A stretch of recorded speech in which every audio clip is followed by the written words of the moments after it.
Hi friends, मैं छोटलाल कुमार आप सबको स्मार्ट स्टडी 2.0 में हार्दिक स्वागत करते हैं। हम लोग जो क्लास 12 का केमिस्ट्री का VVI का 200 का लघुत्तरीय प्रश्न का सीरीज चल रहा था, उसका आज दूसरा भाग लेकर आए हैं। इससे पहले वाले वीडियो में हम 10 क्वेश्चन केमिस्ट्री का बता चुके हैं। चलिए देखते हैं फर्स्ट प्रश्न है कि परासरण दाब को परिभाषित करें। तो वे बाहरी दाब जो विलयन की तरफ से लगाने पर परासरण की क्रिया को रोका जा सकता है, परासरण दाब कहलाता है। जैसे मान लीजिए कोई विलयन है, चीनी पानी का कोई विलयन है, इस पात्र में रखा हुआ है, तो इसे ऐसे एक वस्त्र से छानने पर कुछ भाग बाहर निकल जाता है और कुछ भाग नहीं निकलता है, उसे कहते हैं अर्ध पारगम्य झिल्ली। तो मान लीजिए बाहर से कोई ऐसा बल लगा रहे हैं जिससे जो बाहर निकल रहा है विलयन वह ना निकले, तो उसी को कहा जाता है कि परासरण दाब, जो बाहर से दाब लगाया जाता है। तो वे दाब जो किसी विलयन के तरफ से लगाने पर परासरण की क्रिया को रोका जा सकता है, क्या कहलाता है? परासरण दाब कहलाता है। देखते हैं दूसरा क्वेश्चन है प्राथमिक सेल से आप क्या समझते हैं।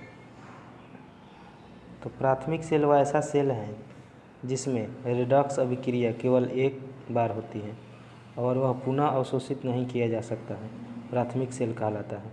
यानी प्राथमिक सेल दो प्रकार के होता है, एक प्राथमिक और एक द्वितीय।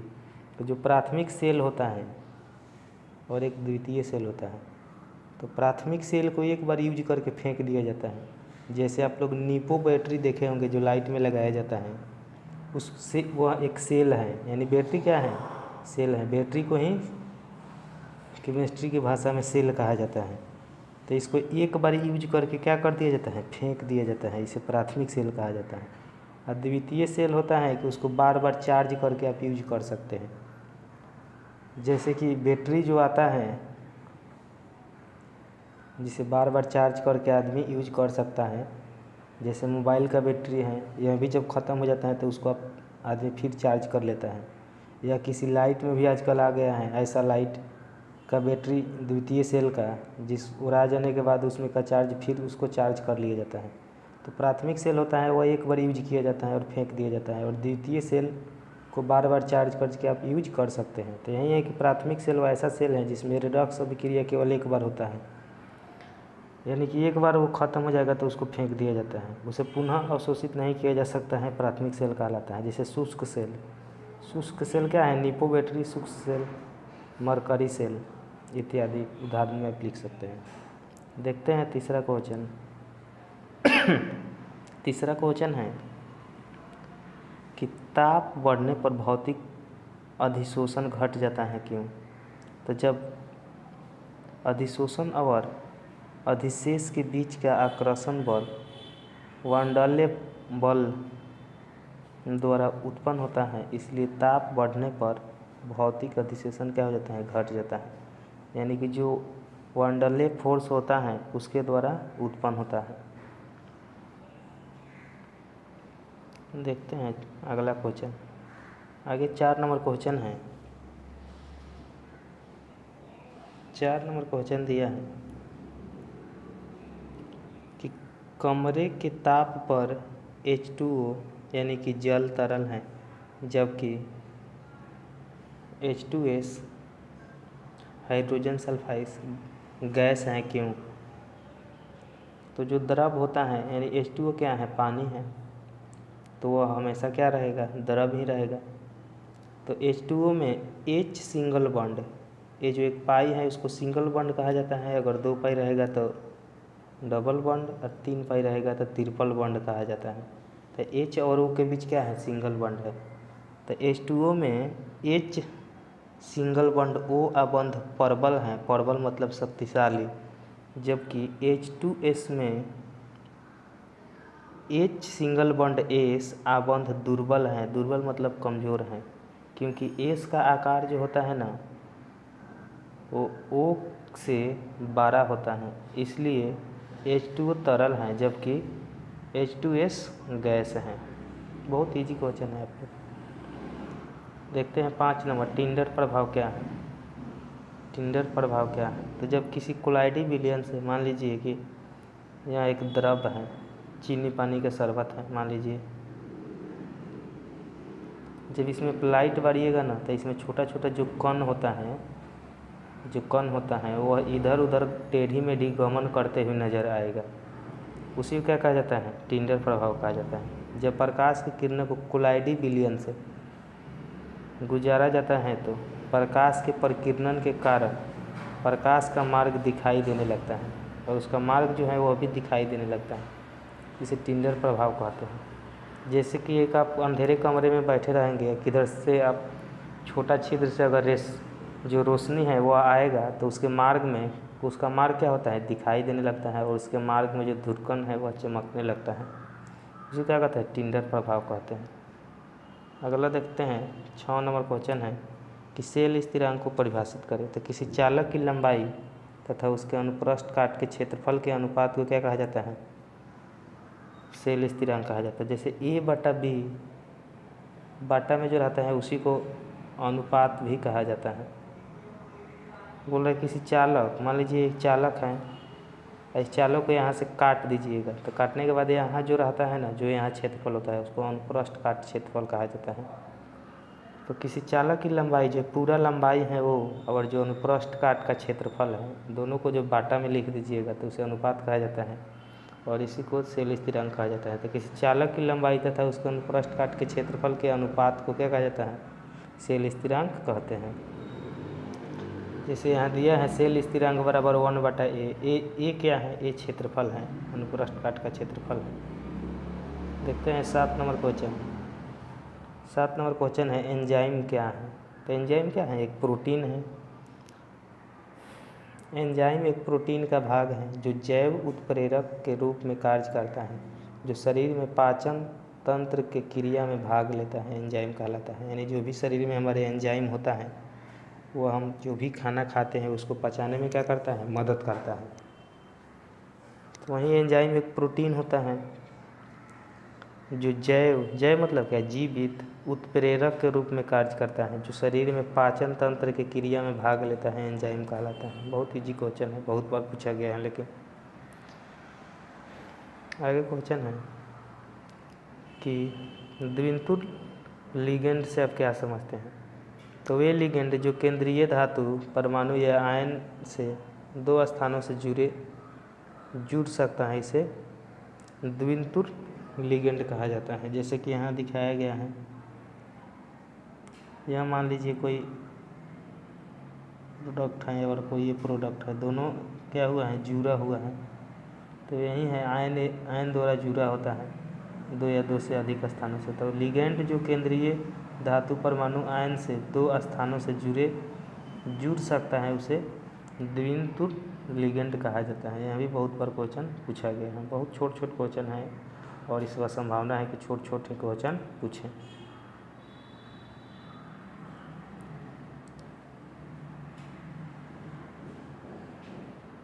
देखते हैं 9 नंबर क्वेश्चन है मानक इलेक्ट्रोड विभव को परिभाषित करें।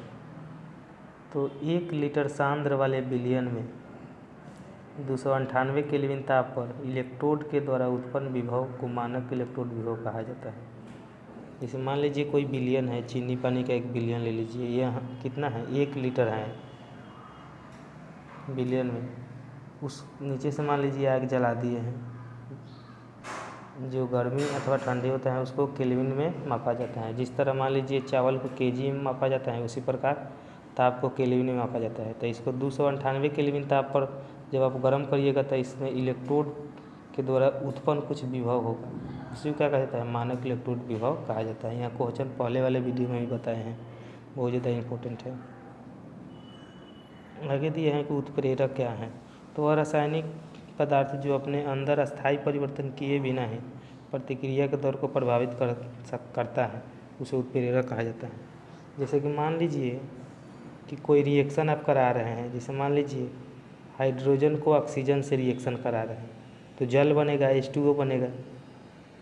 इसमें कोई ऐसा एक और तत्व डाल दिया जाए जिसके अंदर तो कोई परिवर्तन नहीं होगा। मान लीजिए यहाँ कार्बन हम डाल दिए हैं, इसमें तो इस कार्बन में कोई परिवर्तन नहीं होगा, यह अस्थायी रहेगा, लेकिन रिएक्शन का जो दर होगा यानी जल्दी जल्दी जल बनने लगेगा, बहुत जल्दी जल्दी, उसी को उत्प्रेरक कहा जाता है। जैसे कि मान लीजिए कि आप प्याज गला रहे हैं, एकदम आम भाषा में समझिए, आप कढ़ाई में प्याज को गला रहे हैं तो जल्दी जल्दी नहीं गलता है, लेकिन जब आप इसमें नमक डाल दीजिएगा ना तो बहुत जल्दी जल्दी गलने लगता है। तो यहाँ कुछ नमक कुछ करता नहीं है, लेकिन यह जो रिएक्शन है यानी प्रतिक्रिया को दर को बढ़ा देता है, यानी प्याज को बहुत जल्दी गला देगा। उसी तरह जब किसी भी तत्व को रिएक्शन कराया जाता है तो उसमें कुछ ऐसे तत्व को डाला जाता है जो बहुत जल्दी जल्दी रिएक्शन उसकी वजह से करने लगता है, उसी को क्या कहा जाता है, उसको उत्प्रेरक कहा जाता है, यानी अभिक्रिया को दर को बढ़ा देता है। तो वह रासायनिक पदार्थ है जो अपने अंदर अस्थायी परिवर्तन किए ही बिना प्रतिक्रिया को दर को प्रभावित करता है, उत्प्रेरक कहते हैं। आगे क्वेश्चन है 11 नंबर। 11 नंबर क्वेश्चन है कि HF से शक्तिशाली अम्ल है क्यों? तो HI की अम्लीय शक्ति HF से अधिक होता है, यानी इसका अम्लीयता अधिक होता है, क्योंकि HI के अबंध लंबाई HF के अबंध लंबाई से अधिक होता है, अतः HI जो है HF से शक्तिशाली होता है। ये कुछ नहीं है, यह ज़्यादा अम्लीय होता है और यह कम अम्लीय होता है इसके तुलना में, इसलिए HI क्या होता है, शक्तिशाली होता है, यह जो होता है कमज़ोर होता है। आगे देखते हैं 12 नंबर दिया है। 12 नंबर दिया है कि फ्रेंकल दोष क्या है?